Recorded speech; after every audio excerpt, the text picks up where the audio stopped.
Ito pong ating napakagandang Africa Loxana. So, may kahalin tulad po siya ng Africa Soraria. Okay, sa foam niya dahil makapal. Ito. So, sobrang sulit po nito. So, this already washed and ready to use. Wala po itong faded, wala siyang discoloration.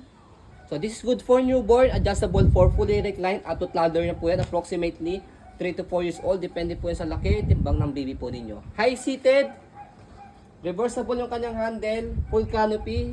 Yan, lockable yung kanyang canopy dito sa side. Okay, makapal yung foam as you can see sa video. A4 cast po yung gulong kapag ni-reverse natin yung kanyang handle. Okay, so ito po yung details po niya one by one. Ayan, so pulang-pula siya. Peekaboo, pakita natin. Ayan, so pula din yung loob niya. Like pinapabrick. So, lockable siya rito sa side. Ayan. So, ito po yung sitting position. Kompleto po yan sa mga pad po niya. Newborn pad sa head and body. Harness pad. Meron po siyang extra pad, kaya no need na pong bumili. Belt lock, wala po yung putol. 5 harness, safe na safe si baby. Ayan. Okay, dyan din sa kabila.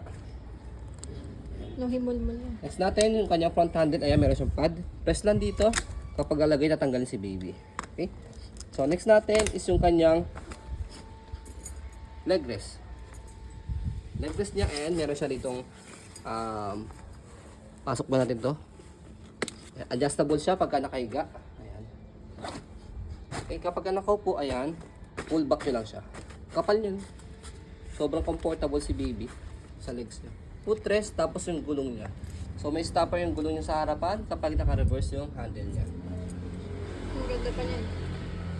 Not overuse. So, next natin yung body frame niya sa kabilang side. So, this is pre-lap. Expect minimal lang naman. Minimal scratch. Ayan. Okay. So, sa likod, pakita natin yung kanyang gulong, saka stopper niya. So, stopper niya, ayan, functionable. Okay. Tapos, sa likod, ito, dito siya ina-adjust. Kapag gusto niyo po siyang iupo, atake niyo lang siya pataas. Kapag gusto niyo naman po siya higa, pull down niyo lang po ito. Okay. So, next natin, ayan, yung kanyang basket. Ayan.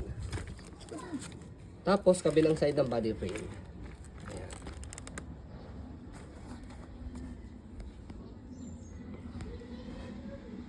Nakita.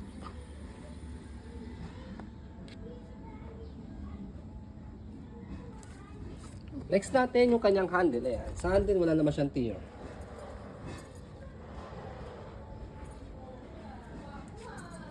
So, next natin, sa pag-reverse po sa kanya, as you can see, yung gulong niya sa harapan nag-swivel, yung likod naka-straight.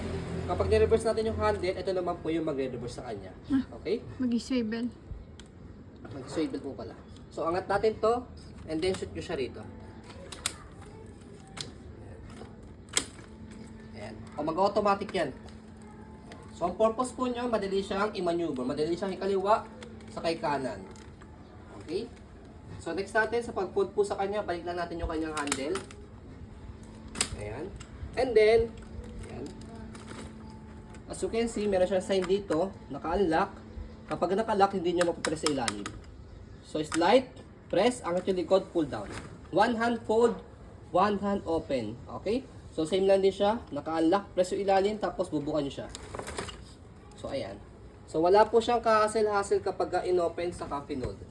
So, yan po. As you can see, very details po kami. Sa po pag-video kasi amin siya policy. No refund, no exchange. What you see is what you get.